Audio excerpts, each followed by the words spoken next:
पति पत्नी के बीच में, भाई भाई के बीच में, भाई बहन के बीच में, सास ससुर के बीच में जब संवाद होता है, संवाद, तो संवाद के बाद आशीर्वाद और धन्यवाद का जन्म होता है।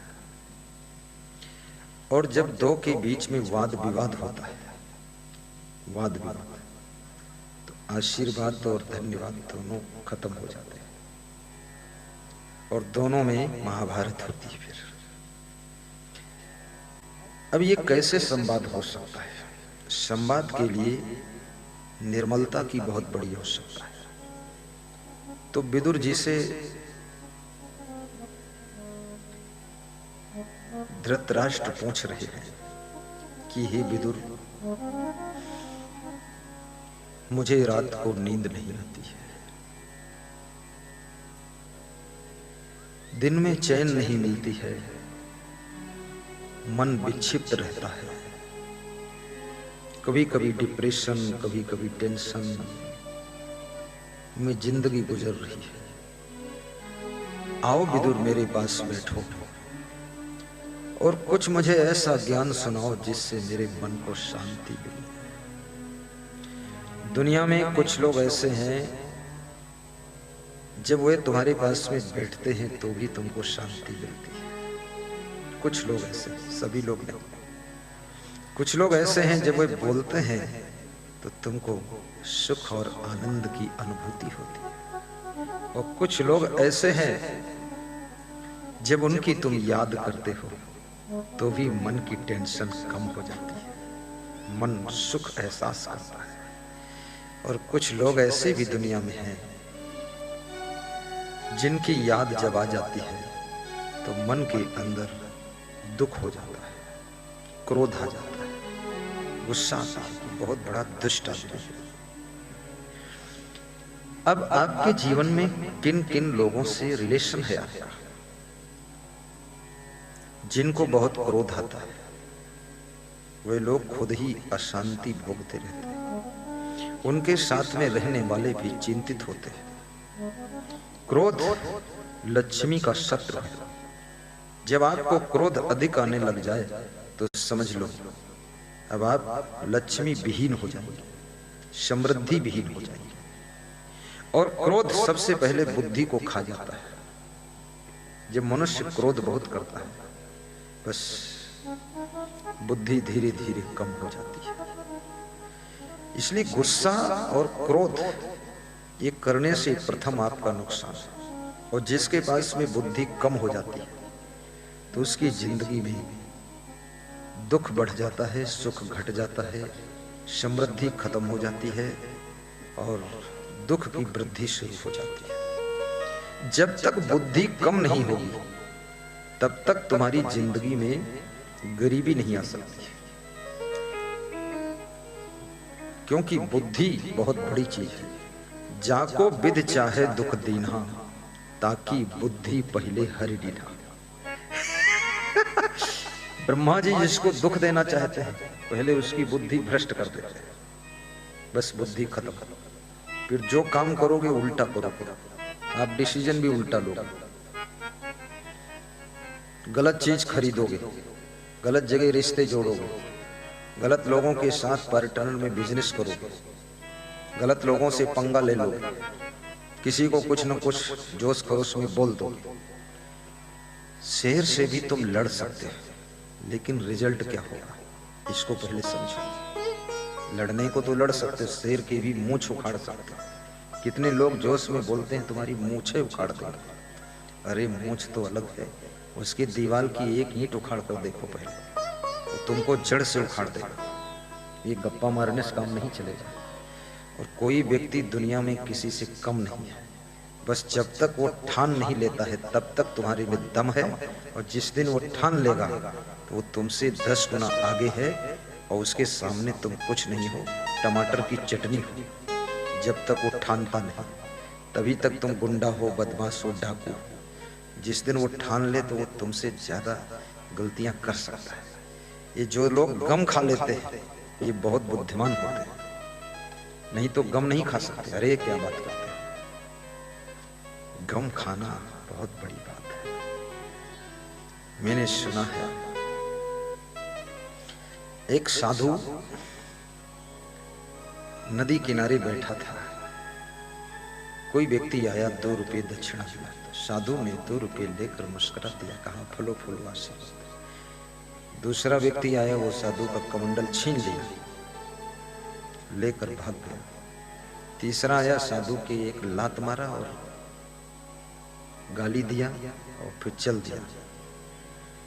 तो चौथा आया, वो सब देख रहा था ये हो रहा है। उसने कहा महात्मा जी आप हट्टे कट्टे हो, और ये कमंडल लेकर भाग गया और गाली दिया और लात मारा, तुमने कुछ किया नहीं। तो महात्मा ने कहा कि महात्मा हूं इसलिए नहीं किया, साधु हूं इसलिए नहीं किया। बोले अगर साधु ना होते तो बोले तो इनका सर अलग और धड़ अलग कर देता, मैं कोई कम खतरनाक नहीं होता। लेकिन साधु हूं इसलिए सब गम खा लेता हूं। याद रखना, हमेशा गम वही खाता है जिसके भीतर बहुत दम होता है। गम वही खाता है जो दमदार होता है, और जो गम खाता है उसके जिंदगी की गम कम हो जाती है, और जो गम नहीं खा पाता है वो दुनिया से खुद ही कम हो जाता है। बिजनेसमैन कितना गम खाता है, बड़ा से बड़ा नेता कितना गम खाता है। सबसे बड़ा नेता जो भारत देश का है वो बहुत गम खाता है। उसको कोई बोलता है कि ये बेवकूफ है, कोई बोलता है नालायक का बेटा है, कोई बोलता है इससे बड़ा गधा कोई है ही नहीं, कोई बोलता है अरे इसकी हत्या हो जाए तो ठीक, इसका मुंह नहीं देखना चाहते हैं। जो कोई बोलता है उसका जवाब देता है, मीठा जवाब देता है, मजाक में जवाब देता है, और उसके बाद फिर चुनाव जीत कर पद पर बैठ जाता है। तो लोग सोचते हैं इतना गाली दिया, इतना उटक कर बोला, उलझ जुलझ कहा, लेकिन जीत यही जाता है। कैसे जीत जाता है? जो गम खाता है वो जिंदगी में कभी हारता नहीं है, और जो जोश खरोश में बोलता है वो जिंदगी में कभी सफल होता नहीं है, सफल होता नहीं। कुछ लोग आपका विरोध करेंगे, बिजनेस में, राजनीति में, गांव में, परिवार में, उनकी तरफ ध्यान मत दो। आपका लक्ष्य किसी से लड़ना और उलझना नहीं है, आपका लक्ष्य कुछ मेन पॉइंट पर सफलता पाना है। हाथी जब आपके गांव से निकलता है तो गांव भर के कुत्तों में एकता हो जाती है। वो एकता कोई प्रेम से नहीं हुई, गांव के कुत्ते आपस में भी लड़ते थे, लेकिन वे कुत्ते सभी भयभीत हो गए, हाथी को देखकर डर गए। तो डर में सब संगठन बना दिए, और संगठन बना करके अब हाथी के पीछे भौंक रहे हैं, लेकिन सामने कोई नहीं जाता है, क्योंकि सब जानते हैं जो सूंड में आ गया तो फिर निपटा देगा। ये सूंड में लपेट के पांव के नीचे धर के दबा देगा तो अपनी तो जिंदगी गई, पता उनको भी। पीछे से भौंकते हैं, और भौंकते इसलिए हैं हाथी को काटने के लिए नहीं, भौंकते इसलिए हैं हाथी से लड़ने के लिए नहीं, भौंकते इसलिए हैं, किस लिए भौंकते हैं? हाथी मेरे गांव से चला जाए, हमको छुट्टी मिल जाए, यहाँ न रुके, इसलिए भौंक रहे हैं। उसको विदाई दे रहे हैं, गीत गा रहे हैं कि जय हो हाथी देवता, बढ़ते जाओ, आगे जाओ।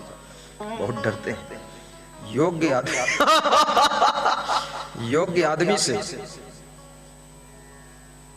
आदमी से, गुणवान स्त्री से, कलाकार व्यक्ति से, समझदार पुरुष से, बुद्धिमान नेता से और वीर व्यक्ति से बहुत लोग डरते रहते हैं, बहुत लोग डरते रहते हैं। काठमांडू के एक संत ने मुझसे कहा कि आप मेरे देश में मत आना, नेपाल। तो हमने कहा क्यों? बोले आपका ये बड़ा वाला ट्रैक्टर चलेगा तो पूरा काठमांडू तुम्हारे चरणों में ही आ जाएगा। तो हमने कहा बुरा क्या है, जब पूरा आ जाएगा तो साथ में तुम भी आ जाओगे। बोले नहीं नहीं, मैं तो अलग ही अपना सितारा चमकाना चाहता हूँ। मैंने कहा कोई पैदा नहीं हुआ जो काठमांडू में हमको रोक सके, मैं नहीं आऊंगा, मुझको लोग ले जाएंगे। तो उसकी बात मैंने मान लिया। मैं 20 साल नहीं गया, 20 साल बाद मुझे काठमांडू से इतनी न्योता मिले, तो मैंने कहा नहीं आऊंगा। तो बोले मैं अपने दम पर बुला रहा हूं, कौन रोक सकता है? तो हमने बताया वो एक आदमी साधु है। अरे बोले उसकी तो हम ठोकाई कर देंगे। तो हमने कहा इसीलिए नहीं आऊंगा मैं, क्योंकि मेरे आने से किसी की ठोकाई हो तो भी ठीक नहीं, बदनामी तो मेरी होगी ना कि उनके कारण ठोका गया। तो कोई ठोकिया हम थोड़े हैं। तो बोले वो भी सिलेंडर हो गया। तो हमने कहा क्या सिलेंडर हो गया? बोले मर गया। तो हमने कहा तो आ जाएंगे। जो व्यक्ति कहीं लड़ाइयों में उलझ जाता है, उसके विकास का द्वार बंद हो जाता है। इसलिए याद रखना, गाली खा लेना और मुस्कुरा देना, निंदा सह लेना, हंस देना, विरोध सह लेना, लेकिन अपने लक्ष्य से विचलित मत होना और किसी में उलझना मत। आखिरी में जीत आपकी होगी और उलझने वालों की हार हो जाएगी।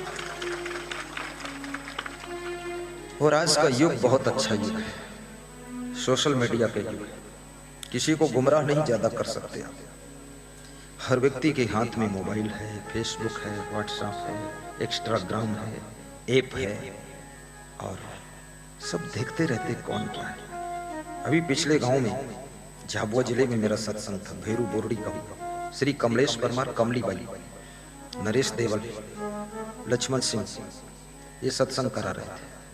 नाहर सिंह, नूरा सिंह, होरा सिंह ये सत्संग करा रहे थे।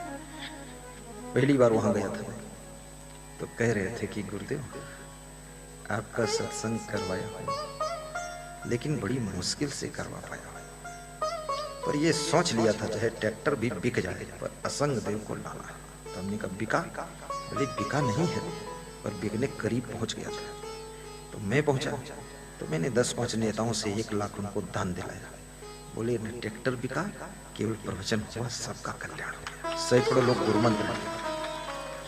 तो वहां पर एक भक्त आया था, वो मुझसे कह रहा था कि गुरुजी आपके सत्संग से मैंने गम खाना सीख लिया है और उस गम खाने से, सहन शक्ति बढ़ने से मेरे पास में अब कार भी है, 2 मकान भी है, 10 दुकान भी है। ये प्रवचन अगर 10 साल पहले मिल जाता तो फिर गुरुदेव आज इस गांव का सबसे बड़ा धनवान व्यक्ति मैं होता। शराब भी पीता था, वो भी छूट गया। बोले बहुत धक्के खाया, तालाब में मछली मारता रहता था, इतना बुद्धिमान व्यक्ति मछली मार रहा। बोले अब मछली तो मछली है, चींटी आ जाती तो भी बचाने की कोशिश करता, ऐसी दया पैदा कर। और गुरुदेव एक चीज और कहना चाहता हूँ आपके चरणों में। कमलेश भाई ने कहा कि एक बार जिला झाबुआ में सबसे टॉप का सत्संग कराऊंगा और आपकी कृपा से आज बहुत उन्नति मेरी हुई है, कोई कसर नहीं रही है। और गम खाने से, सहन शक्ति बढ़ने से, क्रोध शांत होने से हमारे घर में धन बरस गया है। अगर क्रोध को तुम मार दोगे तो तुम्हारे घर का दरिद्र मर जाएगा, दरिद्र मर जाएगा।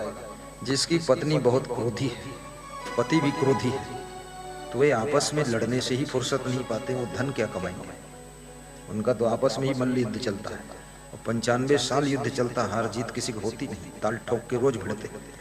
ये कोई बुद्धिमानी नहीं है।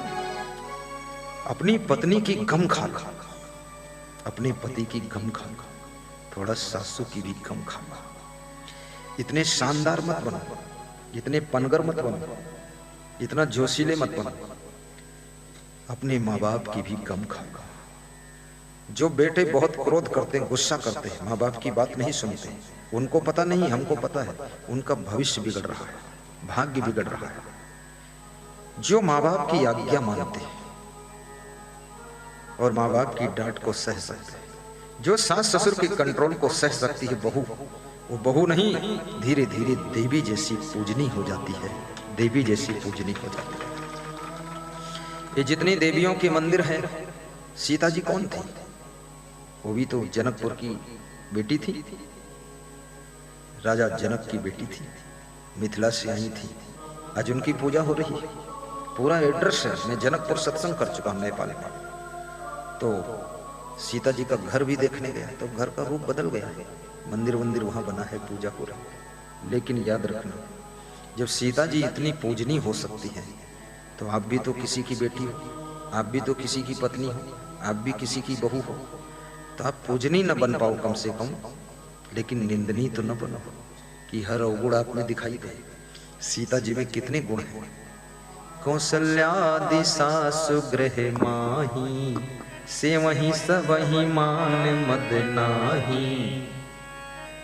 रामायण के लास्ट में ये चौपाई लिखी हुई है कि सीता जी जिह विधि रामचंद्र सुख पावहीं, सुई विधि सीता काम करहीं वही। जिस तरह से रामचंद्र भगवान को सुख मिलता था उसी कार्य को सीता जी ज्यादातर करती थी। और भोजन बनाने वाले बहुत लोग थे, लेकिन सीता जी फिर भी रसोई में जा करके अपने आप अपने पति के भोजन को मेंटेन करती थी। जिसके एक नौकरानी हो तो पत्नी किचन में जाएगी तो दिन रात किचकिच करती रहेगी किचन में जाइए। और सीता जी तीनों सासों कौशल्या, कैकेयी, सुमित्रा, कौशल्या, तीनों सासुओं के चरण दबाने के लिए शाम को जाती थी। और इसका अभिमान भी नहीं करती थी कि मैं सबकी सेवा करती हूँ। कभी कभी मनुष्य कोई कार्य करता है तो डिंग हाँकता है, अरे मैं ही तो सब संभालता, तुमने क्या समझ रखा है, मैं अगर ना होता तो ये सासुएं सब मर जाती, पैर टूट जाते। कभी सीता जी अहंकार में नहीं बोलती। जब तुम कोई कार्य करते हो, बड़ा सा बड़ा कार्य करते हो और अहंकार में डिंग मारने लग जाते हो तो उस कार्य का फल आधे से भी ज्यादा कम हो जाता है।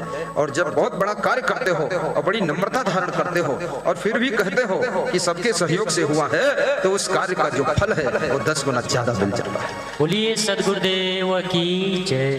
कौशल्यादि सासु गृह माही, से वही सब ही मान मद नाही। ना कोई अभिमान है ना कोई घमंड है, सबकी सेवा कर देती है। आजकल ऐसी भी सासुएं हैं जो अपनी बहुओं से सेवा लेती भी नहीं, और ऐसी महान सासुएं भी हैं जो अपनी बहुओं की उल्टी सेवा करती हैं। और ऐसी महान बहू हैं जो जूठी प्लेट अपनी सासू से धुलवाती है और कहती है, सासू तुम भोजन बनाया करो, चाय बनाया करो, मुझे परोस कर थाली में दिया करो, मैं भोग लगा दूंगी, मैं जगत पूज्य देवी हूँ, तुम मेरी नौकरानी। सासू की सांस बंद हो गई कि अरे ये कितनी खतरनाक आई है, ये नागिनी, शर्म नहीं लगती। सासू से, ससुर से, गुरु से, माँ बाप से पहली बात इनको कभी आदेश नहीं देना चाहिए और इनसे अपने व्यक्तिगत कार्य नहीं कराना चाहिए। मैं अपने गुरु के पास जब बैठने जाता था तो मेरा जो बिछौना बिछाते थे संत लोग, तो उसका कोना थोड़ा उड़ गया, टेढ़ा हो गया, तो मेरा गुरु अपने हाथ से उसको सीधा करता था, ऐसे बिछा देता था। तो मैं गुरु का हाथ पकड़ लेता था कि आप मत बिछाना। अरे बोले ठीक कर देता हूँ। मैंने कहा नहीं, इसका रिजल्ट खराब है कि मुझे अहंकार आ जाएगा कि मेरा बिस्तर हो, गुरु जी कोना सुधार रहे हैं। मैंने कहा मैं सुधारूं या बिछाने वाले सुधार रहे, या टेढ़ा ही रहे ठीक है, लेकिन कम से कम मैं तो सीधा रहूं, आप मत बिछाना। गुरु तुम्हारी उल्टी सेवा करे। अरे पापी चेला, तेरे को इतनी बुद्धि अकल है, विवेक नहीं है। सासू उलट के बहू के पांव दबाए, अरे उल्टी गंगा जमुना बहा रही हो। बाप उलट के बेटे के पैर छुए कि बेटा माफ कर दो, ये तो बहुत बड़ा पाप हो गया। छत्तीसगढ़ में एक बाप खड़ा हुआ, बोला कि मैं बेटे के पैर छोड़ लूं लेकिन ये दुष्ट सुधर जाए। तो हमने कहा इसके पैर मत छू। बोले ये नहीं सुधरेगा तो हम जमीन सब दान दे देंगे, आश्रम बना दो। मैंने कहा मैं दान लूंगा नहीं और ये सुधरेगा नहीं, और तुम दान दो मत, तुम अपना भजन भक्ति करो, इसके पांव मत छू, इसको जो है आशीर्वाद दो। तो बेटा मेरे पास आया, बोला गुरुजी मेरा बाप जमीन देना चाहता है, आप लेना मत। मैंने कहा मैं नहीं लूंगा, लेकिन तू सुधरता क्यों नहीं? बोले पुराने समय से गुरुजी दारू पी रहा हूं, थोड़ी जिंदगी बची है, पी लेने दो। क्या बात करते हो। याद रखना, एक स्त्री पति को पाने के लिए अपना मायका छोड़ देती है, तो उस पत्नी को प्राप्त करके क्या तुम दारू नहीं छोड़ सकते? धिक्कार है तुम। उसने माँ बाप को छोड़ दिया, बहन भाई को छोड़ दिया, अपनी सखी सहेलियों को छोड़ दिया, उन घूमने वाली गलियों को छोड़ दिया, और एक पति को प्राप्त करने के लिए ससुराल आ गए। और उस पत्नी को पा करके तुम बीड़ी नहीं छोड़ पाते। कितने कायर हो तुम। क्रोध भी छोड़ो, बीड़ी भी छोड़ो, सिगरेट भी छोड़ो, दारू छोड़ो, मांस मछली छोड़ो, अपनी वाइफ को तंग मत करो। जो पुरुष अपनी वाइफ को तंग करता है अगले जन्म में उसकी विवाह में बहुत बाधाएं पड़ती है, सिर्फ तंग मत करना। और जो नारी सब सह करके भी मुस्कुरा कर रह लेती है, उसका भाग्य और भविष्य बहुत सुनहला होता है। भाग्य और भविष्य को सुनहला बनाने के लिए सहनशीलता की तपस्या आवश्यक है। जितनी अधिक सहनशीलता आप में होगी उतना अधिक आप आगे बढ़ोगे। लालच भी छोड़ो, छल कपट भी छोड़ो। आपका भाग्य इतना सुंदर है, आप चिंता क्यों करते हो? मेहनत की कुदाल से भाग्य की खेती की जाती है। परिश्रम की कुदाल चलाइए, कर्म की कुदाल चलाइए, तो किस्मत की फसल जरूर अच्छी पैदा होगी, इसमें कोई संदेह नहीं।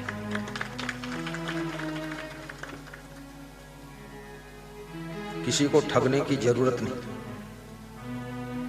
आप तो पैसा फेंकना भी सीखो, नहीं आपको फेंकना सिखा दूंगा। तो जितना फेंकोगे उतना पैसा आपके पास बहुत ज्यादा आ जाएगा। फेंकना सीखो।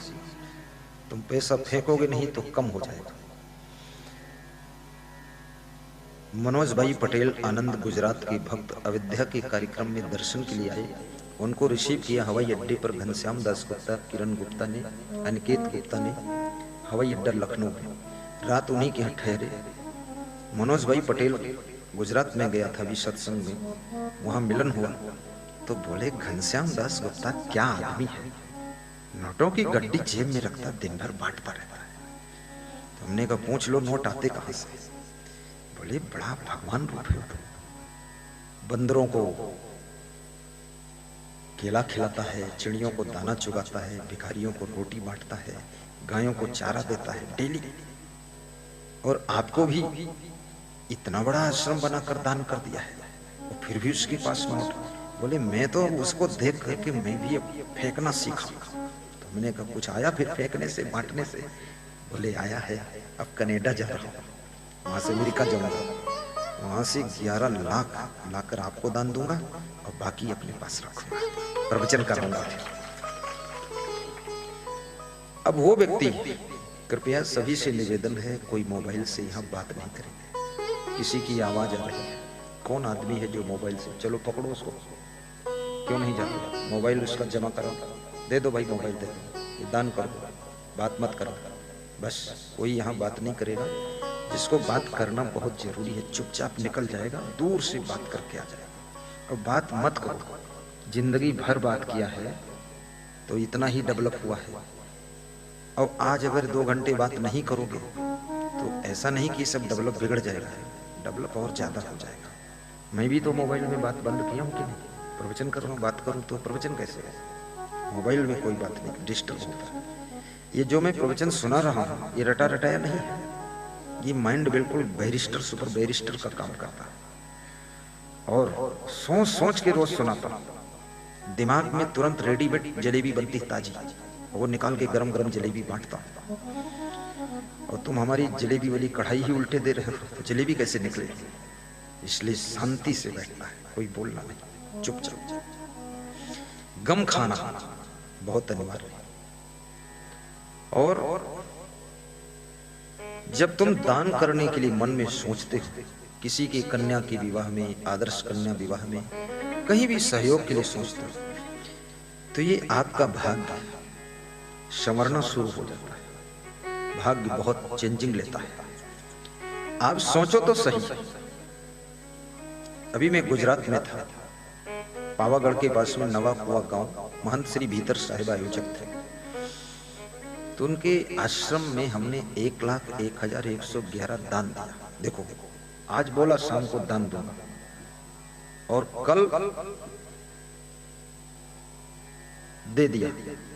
देने के बाद एक भक्त आया, कनु भाई मिस्त्री, नरेंद्र मोदी पीएम का मित्र, उसकी पत्नी आई, 1,11,111 हमको दिया, 10,000 प्रॉफिट हुआ तुरंत।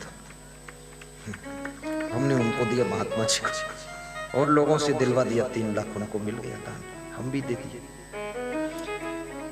मन में सोचते ही आपकी किस्मत फैलने लग जाती है।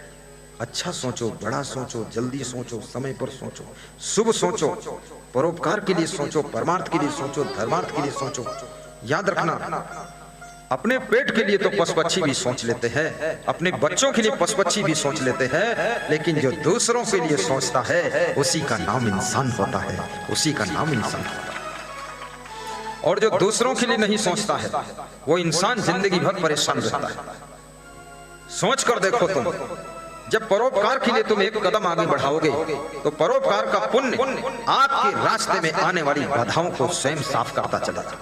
स्वयं साफ करेगा। ये बहुत बड़ी ताकत बनती है, ये सूक्ष्म ताकत है। इसको जो जानते हैं वो समझते हैं। बाकी लोभी मोही अभिमानी सेवक पद पाना क्या जाने।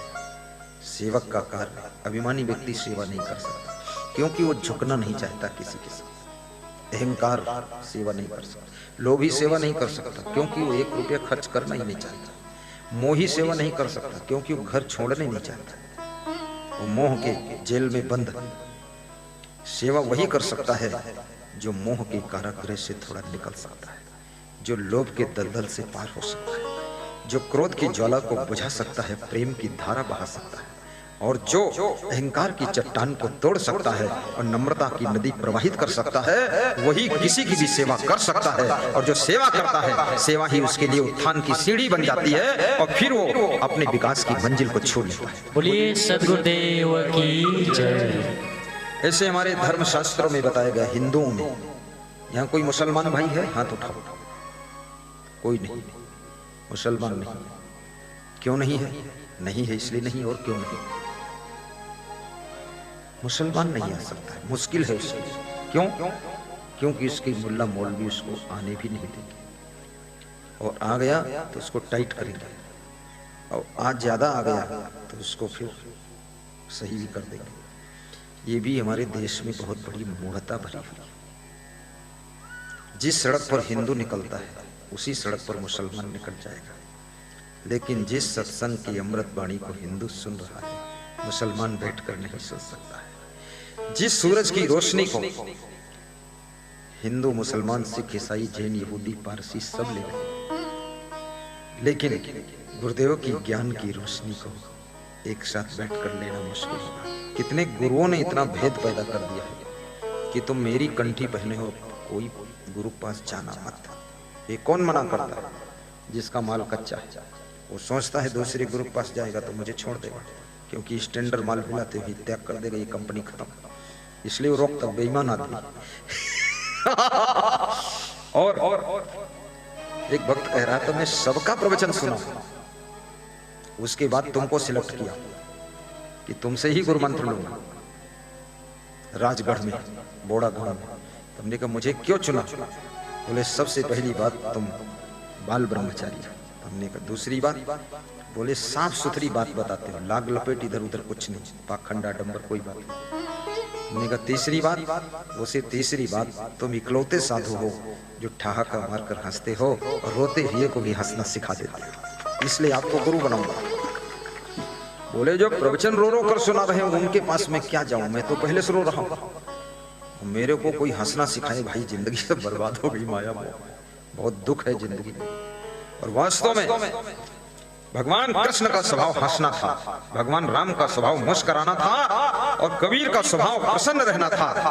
तो हमारा स्वभाव प्रसन्न भी होना चाहिए, मुस्कुरा कर हमें रहना चाहिए और हंस करके जीना चाहिए। तो समझ लो कबीर, कृष्ण और राम का गुण आप में आ गया है, और जिसमें ये तीनों गुण आ गए हैं वो व्यक्ति महाशक्तिशाली हो जाता है। बोलिए सदगुरु कबीर साहिब की जय।